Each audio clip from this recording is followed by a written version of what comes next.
we'll hit take 4 another o'clock, moment so and we're wait good. and see if anybody else comes, and we'll proceed. Is Marilyn? Yeah, Marilyn's here. Hi, Marilyn. I'm here, everybody. I'm sorry Marilyn. I had somebody at my door this morning. I know I got disconnected, so I didn't want to bother you again. That's all right. That's okay. We can talk again soon or get together, whatever. Yep. For like the half days and everything that we're making a poll for.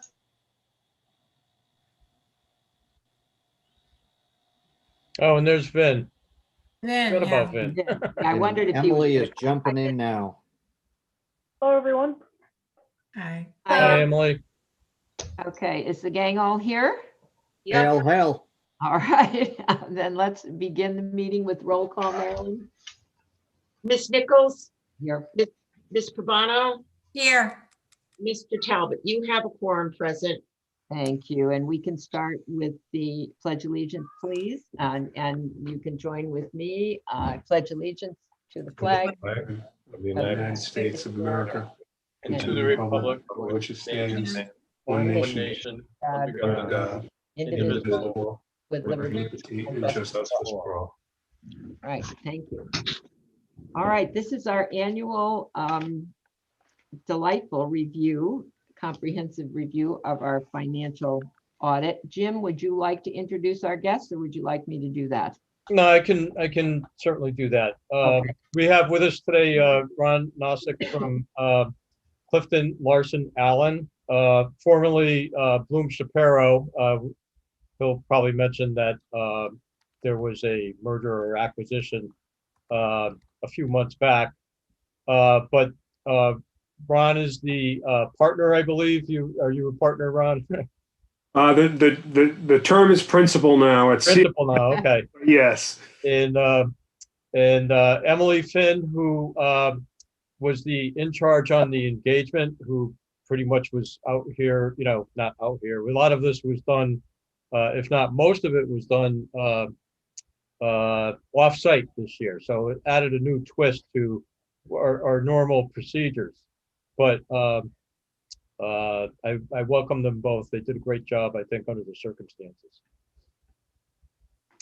And I believe, Ron, you were going to start off with a presentation, kind of a recap of the audit, and we could pull that up on the screen, or you can screen share as well if that's easier on your end. I don't know what your pleasure is. If you can pull it up, Jim, I can go without it too. Actually, You can pull it up. I could pull it up if you want, Ron. I have that That'd be email. fantastic, Emily. Thank you. Okay. Just one minute. So we'll start with that presentation, and then we can open it up for questions. Yep.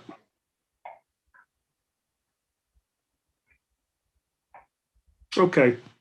So just a little background. Jim already started it, but yeah, Bloom Shapiro, whom you originally hired for this engagement, was acquired by Clifton Larson Allen effective January 1, 2021. In terms of the engagement in our audit, our planned audit approach, it really didn't change anything relative to what we were planning at Bloom Shapiro to perform. What did change is there is a bit of a change in process relative to having quality control review. At Bloom Shapiro, we used what's called a concurrent partner review process, where another client service partner who specializes in government would review the financial statements and the audit work paper file relative to the work we performed, and we'd get comments back and clear those comments and so on and so forth. CLA, being a national firm, uses a national model where there's a centralized quality control function. So the people that are doing the QC work at CLA specialize solely in the industry and in performing QC reviews. So it's probably a little bit more of a root canal, as Emily and I learned along the way. But it wasn't anything that certainly was insurmountable. And in the end, we all end up better for it. But hopefully, I know not 100%, but hopefully for the most part, it was seamless to the folks in the finance office and over at the Board of Education as well. I know Jim did need to get involved towards the bitter end when we had to do some work relative to hard to value investments, and he proved very helpful for us at that point. So we were able to get through it. But again, so Emily, can you page this thing, or if you can go back just right there, stay right there. That's perfect. So, and just to get out, so not that it matters to me, I doubt it matters to Emily, but I was a partner, now I'm a principal. Emily was a manager, now she's a director, but basically our roles and responsibilities are one and the same. So what I'll go over with you today, and it shouldn't take more than 10 or 15 minutes, are the terms of the engagement, if you will, which are embedded in the engagement letter that we executed quite some time ago with the town. Some reporting of the reporting results really relative to what we were tasked to do. Some very high 40,000 foot financial highlights. And then finally, what is deemed to be required communications. So these are communications topically that we are required to communicate to you, those charged with governance. And they come out of the AICPA and in particular SAS 114. So when we get to those, I'll explain, but basically topically, what we talk about in that letter and what we'll talk about today is not something that Bloom Shapiro or CLA or any accounting firm chooses to talk about. It's what we're required to talk about. And again, I'll explain those. So Emily, if you can jump forward a slide. Primarily what we're tasked to do is perform an audit under generally accepted auditing standards. And the end result of that is to express an opinion as to whether or not the financial statements are presented in accordance with generally accepted accounting principles. So that is the primary bulk of the audit, if you will, or primary focus of the audit. We issue an audit opinion relative to that, and that is page 1 of the 1, 2, and 3 actually of the comprehensive annual financial report that was issued when we completed our work. Because this is a government audit and receives both federal and state funding, we're also subject to government auditing standards, which we commonly refer to as Yellow Book standards. And what that requires us to do is to gain an understanding of the internal controls relative to financial reporting and gain an understanding of the compliance requirements that the town has to follow, for which if a violation to one of them were to occur, in our opinion, it would be deemed material to the financial statements. And we issue a report relative to those requirements that is included in both the federal and state single audit reports in the standalone letter itself. Jump up, Emily, if you will. And so finally, also, there is a third level of scope, if you will.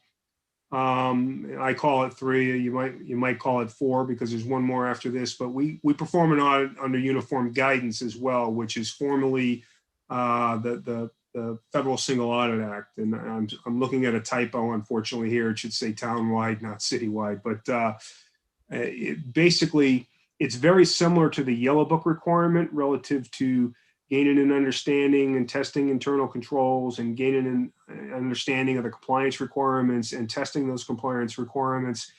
Only in this case, they point to solely major federal programs, and then that's what's under uniform guidance. And relative to the report that we issue that is in the Federal Single Audit Report, that report contains an in relation opinion relative to the schedule of expenditures of federal assistance. And the in relation means in relation to the financial statements and financial records of the town. And then we also express an opinion on compliance relative to the major federal programs that were tested.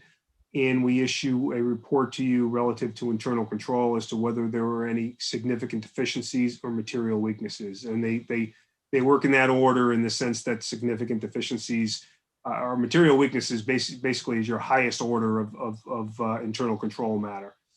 And then finally, next slide, Connecticut State Single Audit Act, it's exactly like and lays out requirement-wise exactly like the Federal Single Audit Act, other than the fact that clearly we're only looking at the major state programs at this point in time and not the major federal programs. So that, in summary, is really the terms of the engagement that we entered into with the town when we signed the engagement letter.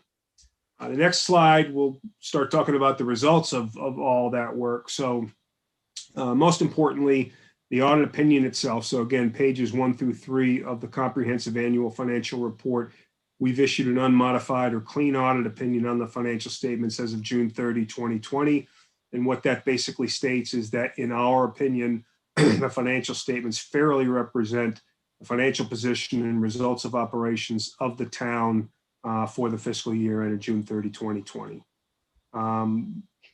Relative to the Yellow Book report or the government auditing standards, again, we're required to gain the understanding of internal control and compliance. There were no findings relative to internal controls as they apply to financial reporting, and there were no violations or instances of non-compliance that were detected during the performance of our testing relative to the financial statements. So from the perspective of the primary financial statements, again, clean audit opinion, no finding opinion, because we're required under the Federal Single Audit Act, as well as the State Single Audit Act, to go in and test the applicable compliance requirements relative to the grants. And those are established by the federal government, by the federal agencies that oversee the grants. So it's not like we have the opportunity to pick and choose what we want to test. The programs during fiscal 20 that met the threshold of major federal programs were the child nutrition cluster and the special education cluster. So all of the federal single audit work that was performed was focused on grants that are managed by the Board of Education. There was nothing that met major federal program status relative to the town. Of those two programs, they totaled $1,735,047 in expenditures, which tallied up to 79% of all of your federal grant expenditures for the fiscal year. So the coverage was relatively high, but those are two big programs, so clearly it would be relatively high. Relative to compliance and internal controls, there were two findings that are presented in the Uniform Guidance Report. They were deemed significant deficiencies. So again, that is the lesser of the two levels of what an internal control matter would be, and what would be reported. One had to do with payroll allocation relative to the special ed cluster, and the other had to do with procurement policies surrounding the child nutrition cluster. In particular, the procurement policy, that was all changed by the federal government under uniform guidance. I think it became effective, Emily, correct me if I'm wrong, I think last fiscal year. So fiscal 19, it became effective. And it, depending on where your current policies were, some towns and cities had to undertake, quite a bit of change relative to their policy. Others not so much. I don't think, I haven't had a chance since communicating this to management to really dig into the current policy, but I don't think the tweaks are going to be all that significant. And, I think that this will be resolved quite quickly, to be quite honest with you. But nonetheless, as it stood when we looked at it, it didn't meet all of the nuanced requirements of the uniform guidance requirements relative to procurement. So that wraps up federal single audit, and then kind of the same route under Connecticut State Single Audit. A few more grants fell into the bucket of major state programs. So we audited grants in aid for public libraries, brownfield remediation and development, the pilot program for state-owned property, and then finally municipal grants and aid.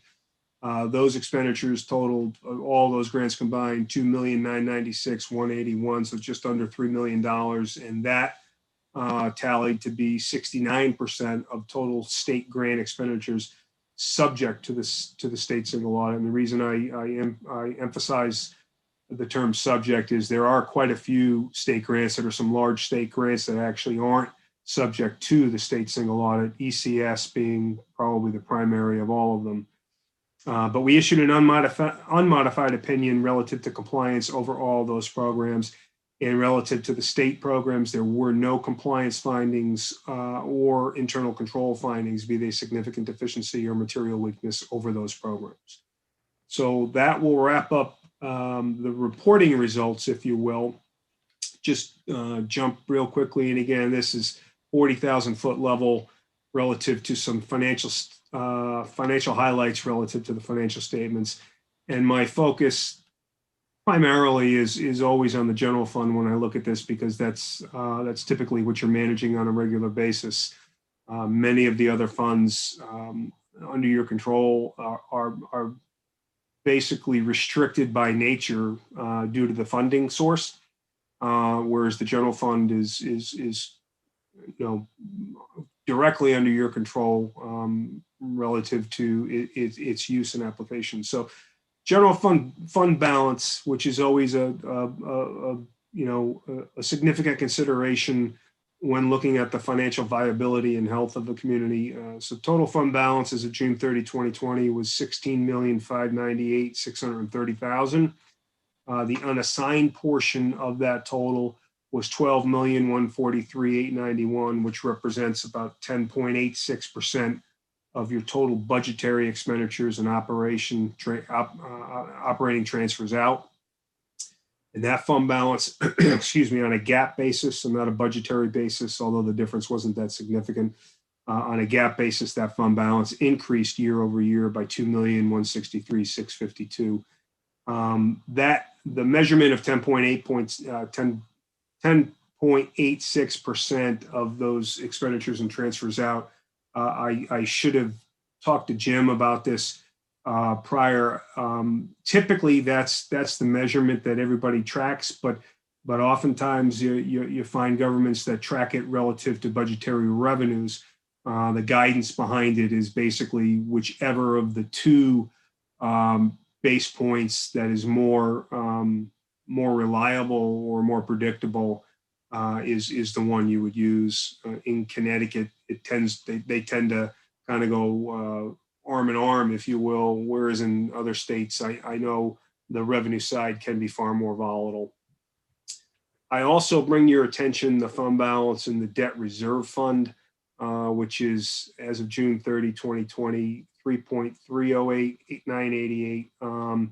The reason I bring that to your attention is, although that is committed fund balance, committed for debt service purposes, when you're evaluating the viability, if you will, relative to when you're looking at fund balances, the rating agencies often will pull that in as well to the calculation due to the fact that really what they're looking at is what's the risk that any particular government wouldn't be able to make their debt payments. So clearly, if you've got $3.3 million sitting in a bucket that is solely committed to that purpose, it would be added to that calculation.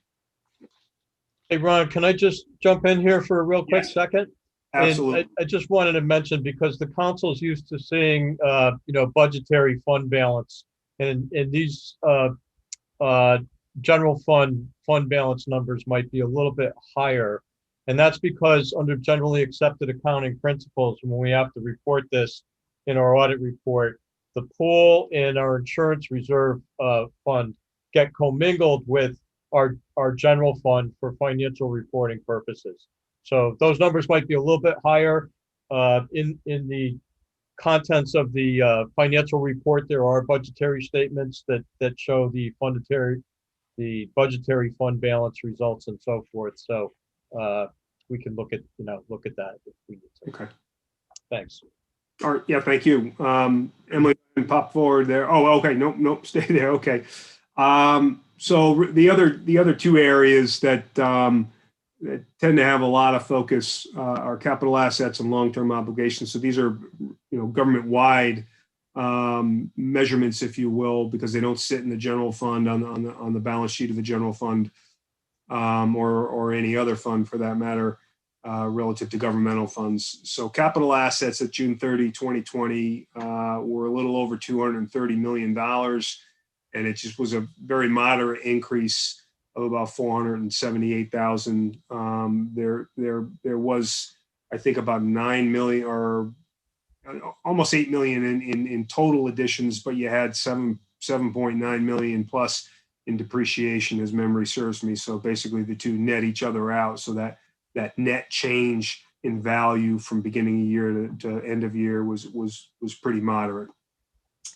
Long-term obligations was a little more volatile. Long-term obligations at June 30, 2020 were 191,246,20, and that represents an increase year over year of 7,849,165. And that increase was primarily, not solely, but primarily driven by an increase in the town's net pension liability. That net pension liability increased approximately $18 million during the fiscal year based on the actuarial measurement to a total liability at year end of $56,366,591.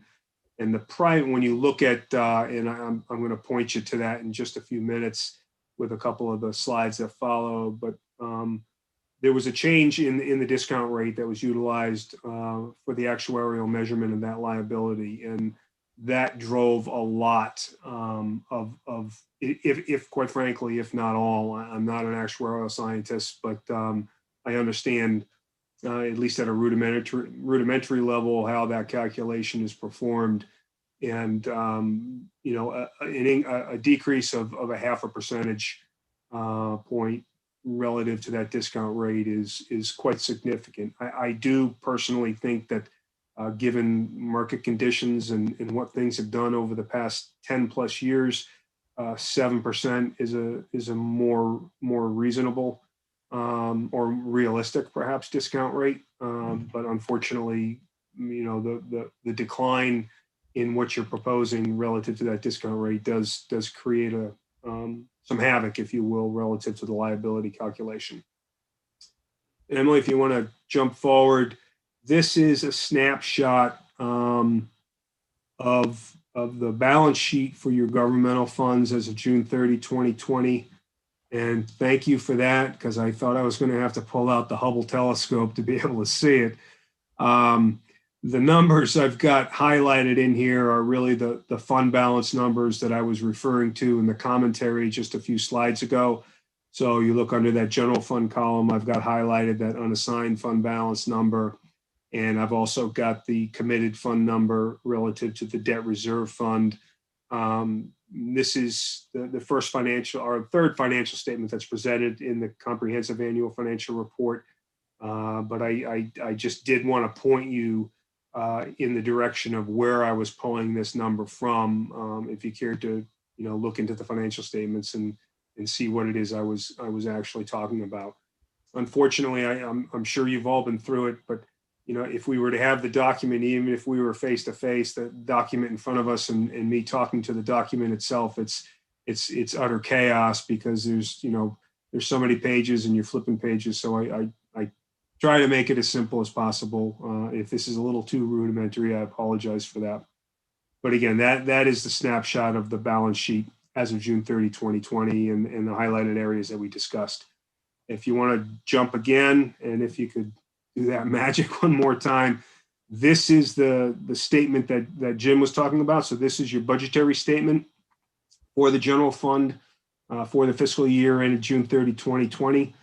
And if you look in that third financial column over, that's the actual activity. So those are the actual revenues, the actual expenditures, and then your actual other financing sources and uses. And Emily, if you can just scan down a little bit right there, we'll see that budgetary fund balance number that Jim is talking about. So you began the year at about $12.7 million and ended the year around $14 million. And that's total budgetary fund balance. The good thing here, when I look at it from the perspective of analyzing and looking at financial statements, is that last column out there, that variance column.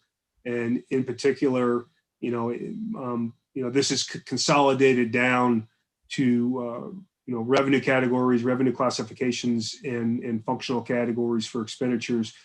But as you see in there, overall, the total revenues, you beat your budgetary mark by $226,000. So you collected more than you had anticipated collecting in revenues. The harder one to get to sometimes is the next one, the expenditures. You had a positive variance there of almost $2.4 million. That to me, and this is just I guess a personal opinion of mine, but that's a clear indicator that the budget is being managed appropriately and tightly, if you will. There's no overages there. There's no functional categories that have gone over. Oftentimes, we'll see public safety in those areas sometimes go way over, and that is not the case here. So in all of the categories that we're showing here, revenue, you're 220,000 plus over, positive variance, almost 2.4 million in your expenditures, and another 185,000 relative to other financing sources and uses. So in the end, when you think about this from a logical perspective, if you go down to the second to last number on that far right column, and that row is utilization of fund balance. So when you set this budget, and modifications were made during the year, because if you go over the original budget, you were planning on pulling $1 million from fund balance. You clearly had an additional appropriation or some other activities that went on where you increased what you were planning on pulling from fund balance for the fiscal year by about. And if I could just remind the committee members, that was the I think one-time bulky waste pickup, and there was another minor adjustment to that too. I can't remember what it was, but also I wanted to point out that this is a sizable surplus. I think much higher than our normal surpluses, and I think it was an unusual year because this was the beginning of COVID, and so if you look through the variances in the right-hand column, the Board of Ed did return $1.2 million plus in surplus. If you recall, there were a lot of curtailment of programs and so forth on the expenditure side, both town and Board of Ed, that allowed to grow that surplus to what it was.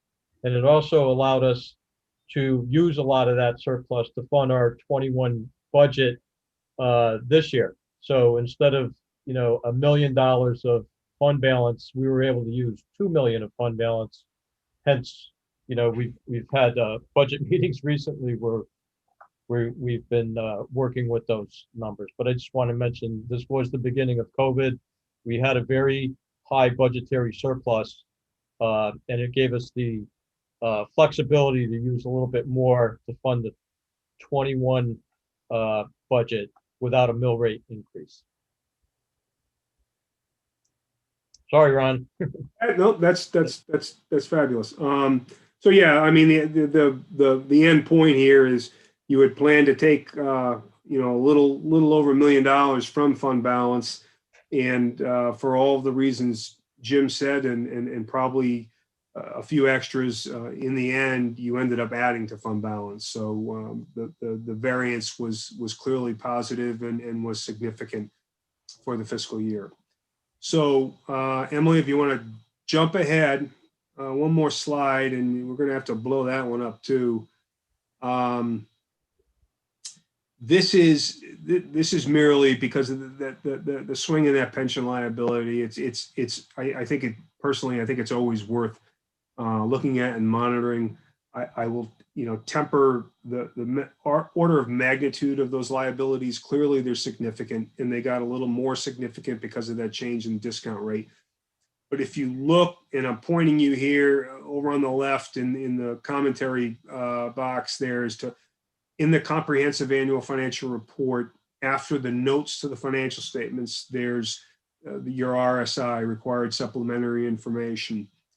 And they're identified up in the right-hand corner. I think RSI 1, RSI 2, RSI 3, all the way out to, I think, RSI 9. But 1, 2, and 3 are RSI disclosures relative to your pension funds, to your pension plans. And if you look, I believe I'm not sure if it's RSI 1 or RSI 2 that shows the ADAC, the actuarial determined contribution that the actuaries are telling you to make, which in theory, if actuarial science plays out accurate, if you make what they tell you to make over time, eventually the pension is the plan is going to be fully funded.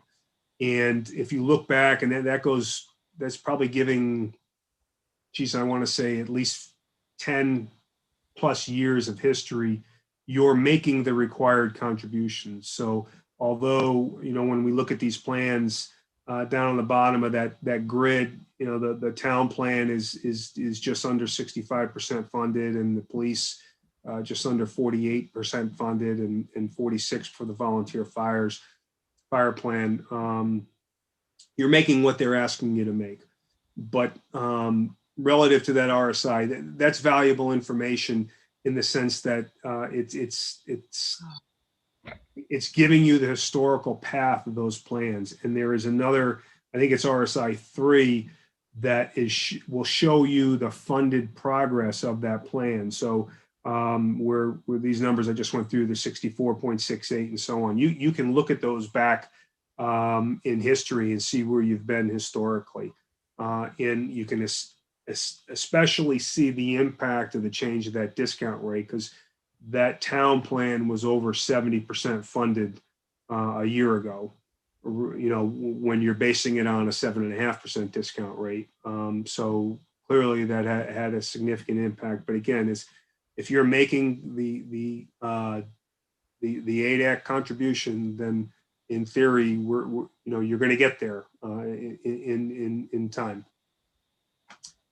So I think that wraps up the financial highlights, if you will, and the required communications. These are the SAS 114 communications. I'm not going to go through these bullet by bullet. I'll probably put everybody to sleep if I do that. But what I would want to convey to you is the purpose of these is, and although they seem eclectic relative to what they are topically and what they're talking about, the purpose of them is to vet out if management is indicating or showing any bias towards their preparation of the financial statements.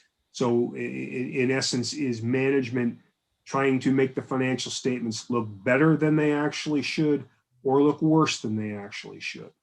And the two prime examples that I give oftentimes relative to some of the areas and I guess these always made sense to me, and that's why I share them. Hopefully they make sense to you. But this first area, qualitative aspects of accounting practices, these really are estimates. Okay, what we're presenting to you here is these are the significant estimates that we evaluated. We actually do quite a bit of evaluation over estimates, because in the end, they're pliable. Those, if management was going to, try to some bias relative to the financial statements, this is the primary place where they would be happening.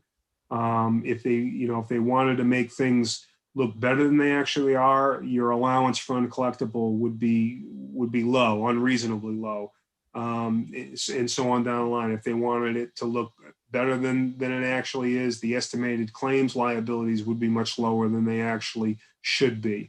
So we're evaluating all of that, and in our mind, based on those evaluations, those disclosures were neutral, and relative to the estimates themselves, we felt as though they were all reasonable. The other example I like to give, and maybe it's more clear, is the last one on this page. And we disclose to you both uncorrected and corrected misstatements. So these would be basically adjustments that either management came to us after the close of the fiscal year and said, hey, something is off and we need to do an adjustment, or we may have found them during the course of our audit performing our procedures. The uncorrected ones would be the most important. And the example I give is if let's say there were 10 proposed audit adjustments that we provided management. So in the normal course of the audit, we would go to management. We don't just, these financial statements are not ours, they're management's. And so we would propose an audit adjustment to management. And let's just say we had 10 adjustments and 5 of them were making the financial statements look better, and 5 of them are going to make the financial statements look worse. And management chose to post only the ones that were going to make financial statements look better and pass on posting the ones that were going to make it look worse. We would have to do some evaluation as to whether or not those are material and therefore would have to cause us to modify our opinion. But even if they weren't, we would report that fact to you, because that would be a clear indication that there is a bias that is being forced by management relative to the financial statements, that they don't want to post something that may look, may cause the financial statements to be in a worse position than what they care them to be.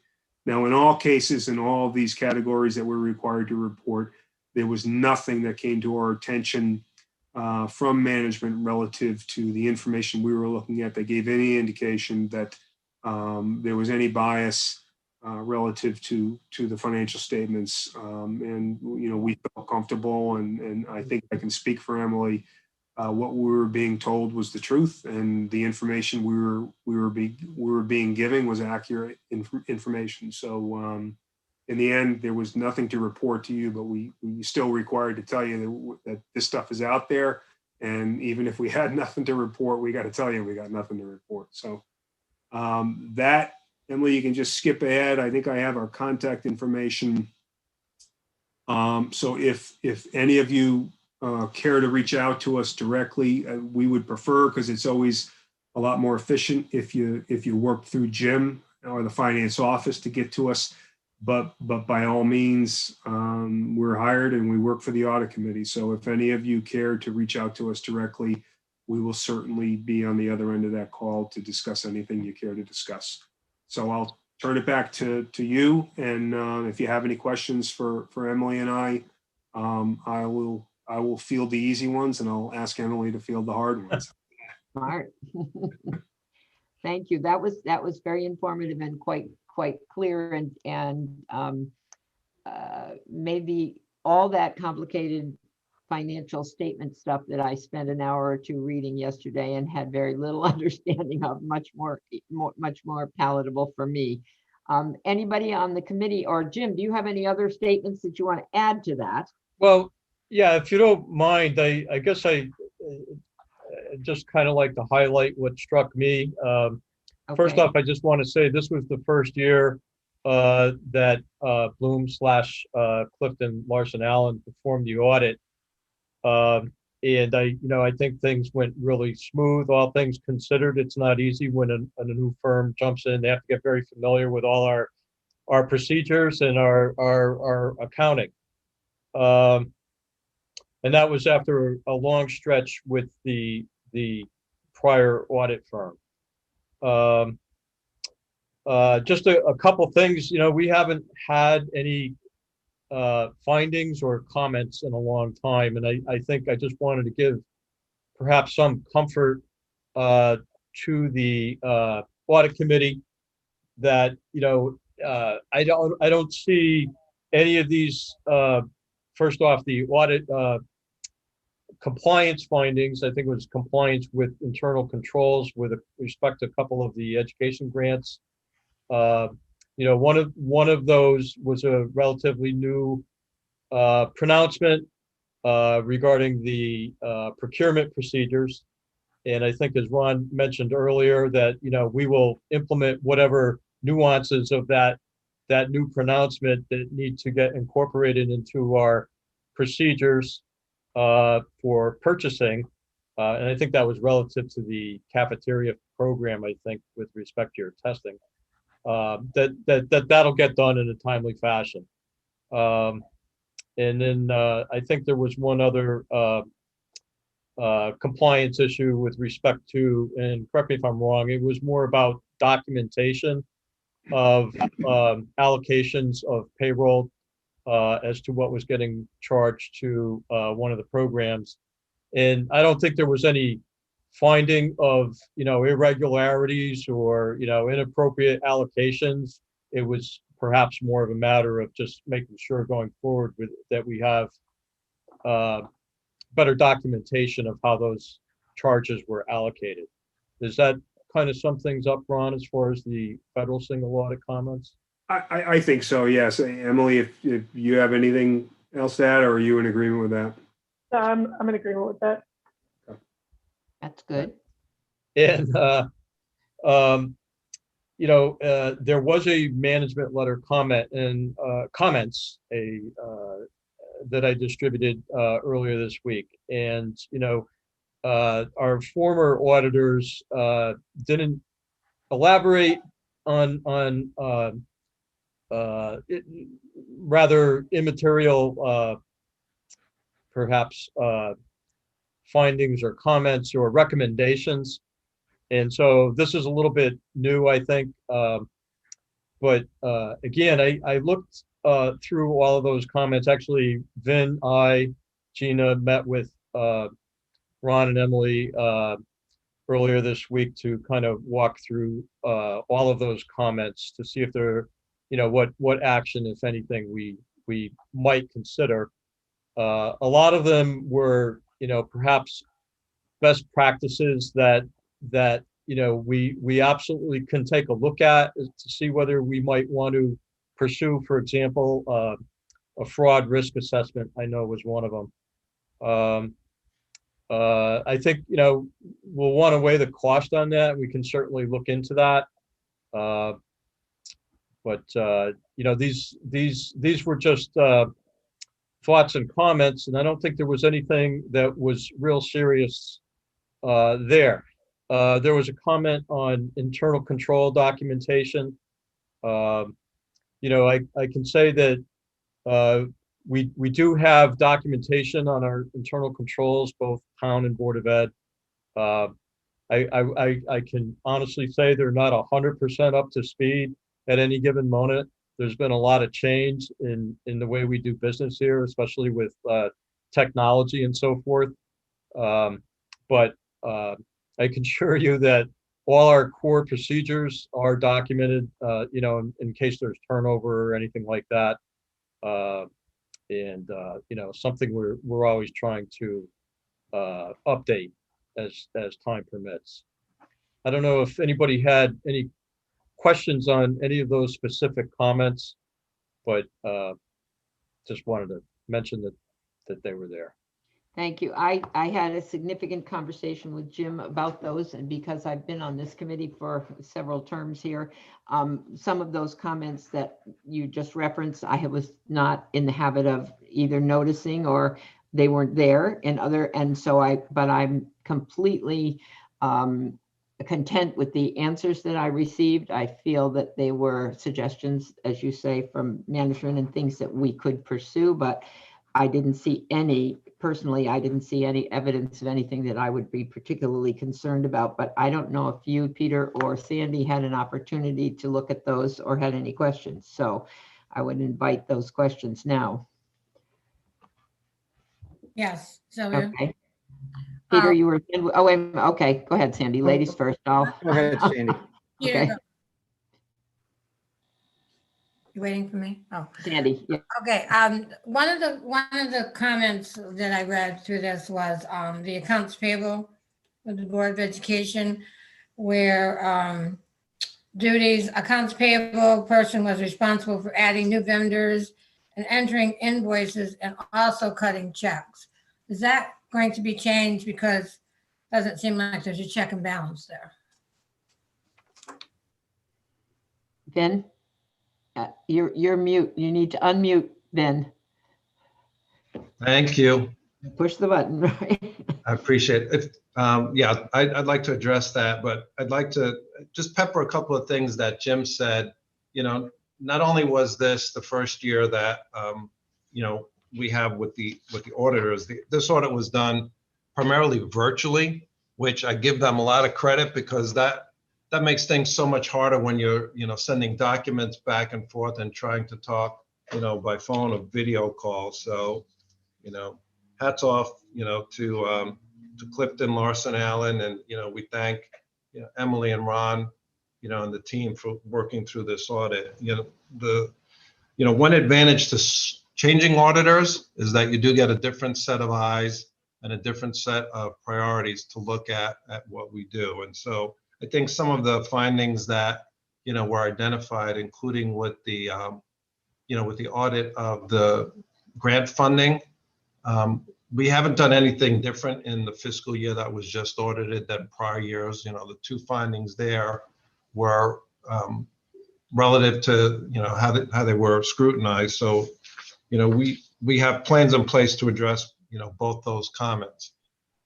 With respect to the question, and that was part of the management letter, Sandy, the way the process works when we have a new vendor is the vendor has to supply paperwork, you know, including their W-9. It is entered by one of the two accounts payable clerks, and the department is two accounts payable clerks, basically, and the supervisor of that department. What we did point out and discussed in our call earlier this week, even though those two individuals enter the request for a new vendor, there is an electronic approval that either the supervisor or myself have to process in order for that vendor to be added. And so in our discussion, we explained that, you know, to Emily and Ron. And so, you know, we'll work through that process. If that's acceptable, then I think we're good. And if it's not acceptable, we'll figure out, you know, a different workaround. But, you know, this was one of the, I think, deficiencies of not, you know, having the typical crew of, you know, auditors working with our staff and talking things through and sharing, you know, documents in real time. So, you know, we did send the documentation over to Emily, you know, and there were a couple of the findings in the management letter that, you know, fall into that category that, you know, we review it, you know, we respond, and, you know, if there's a change that has to be made, you know, obviously we'll make it so that, you know, we are all comfortable that, you know, not so much that we're doing well in the audit, but we're doing everything we can to protect, you know, the integrity of, you know, financial statements, and, you know, and not have a situation that can lead to, you know, theft or fraud. Thanks, Ben. Thank you. Peter, you have, Thank you, Madam Chair. Yeah, I guess Ron and Emily, first, thank you. And I think what you've done is verified what we knew already, that Jim, Gina, and Vin run a pretty tight ship in this community. So we appreciate your efforts and your findings. Just anecdotally, you know, would you classify this as one of the cleaner audits that you've done, or is there no comparison from community to community? There's always a comparison. I've been doing this long enough that you typically just reflect back to your nightmares. But certainly we have, you know, you have, I should say, some very talented people in some very important positions. And so, you know, we find great comfort in that. And clearly, when we talk about certain things with our clients, especially be they GASB statements and the implementation of GASB statements and things of that nature, a lot of times there's a glazed look in the set of eyes that you're talking to, and that clearly is not the case here. You know, I will tell you, my client base, you know, goes from the city of Providence to the town of Old Lyme in I mean, the whole gambit. And I'll tell you that Cheshire is, I think, one of maybe 3 clients that I have out of 16 or 17 clients that prepare their own financial statements and prepare them well. And they might be the only one that prepares them well. So certainly that also lends a lot of comfort to us and clearly credibility as to their ability and their knowledge base in the industry that we're working in. I try to stay away from the term the cleanest or any of that, because I think it can get misinterpreted quite easily. So please don't be offended by my desire to stay away from that term, but we're quite comfortable with the people we're working with here in town and grateful that we have the opportunity. Yeah, and that was my term, not yours, Ron. But I think you've more than verified that we are extremely comfortable with the individuals that we have in the positions that we have them as well. So thank you for verifying that. Sure. The one question, and this may be a Vin question. I know we had talked a couple years ago about doing for lack of a better term, Vin, a sports audit. And that was all set to roll out, and then COVID hit. And I know this one was done virtually as well. Is that something that CLA will do, or are there plans to kind of relook at that, or where does that stand? Yeah, that's a great question. The last Board of Ed meeting we had, the board does want to go forward. It was an internal review of the student activity accounts here in the Cheshire Public Schools. So actually, Ron, Emily, Jim and I talked about that earlier this week. Ron committed that they would hold a fee for a while, which was a not to exceed $12,000. So I owe the board just an update on really timing of when we can, work that internal review with, with the auditors, and actually would be a different team. It wouldn't be Emily and Ron, it's Jay who would do that from the consulting side, is what you were saying, Ron? Yes, yeah. So yeah, we're going to take that up, Peter, because the board wants to proceed now that, we're kind of on the tail end of the school year, and obviously, hopefully COVID as well. Yeah. But that's, something we'll be probably taking up summer, fall. So I just have to get back to the board and then they'll authorize it. Sounds good. Thank you. Thank you, Madam Chair. Thank you. Well, thanks, Vin, for that, because that was a question that I had on my list as well. And thank you to Ron and Emily and your team for getting through this COVID situation with us. And I think I can confidently say that we might be on your pleasant dreams, not on your nightmare kind of dreams. And for that, we're happy. We applaud Jim and his staff, Gina and Jim, Vin, and all of the people here, because your findings have sort of confirmed what we've known all along, and we're very happy with what we have, and we're lucky to have them working with us. So we appreciate that. So unless there are other questions on the committee, we need to move to accept this audit report. So I look to my committee people to begin that process. Make a motion to accept this audit. And I will second. Thank you. And all those in favor would be? Aye. All right, so the committee has approved that, and we look forward to the next one, and perhaps it can be in person a little bit more than this year, but that remains to be seen, but thankfully it got through nicely. Now, the next job that we have is to decide whether we should appoint them as our auditors for next year and continue the agreement that we have. So I also look for comments or a resolution to do that. I will make that motion. I'll second it. Okay, so the motion is to appoint the firm. Now tell me the new name exactly, Clifton Larson Allen. All right, and we will appoint them again as per the contract terms. So all those in favor? Aye. Aye. So that is moved unanimously.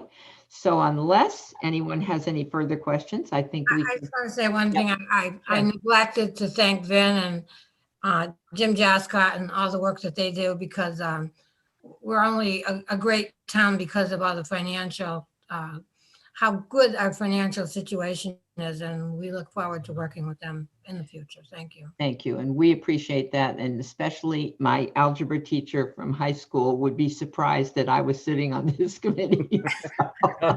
So I appreciate all the help from all of you at getting me through it. So again, thank you all, and a motion to adjourn then. So moved. Did we Second. do that? Second. Yes. All right, all in favor? Right. Aye.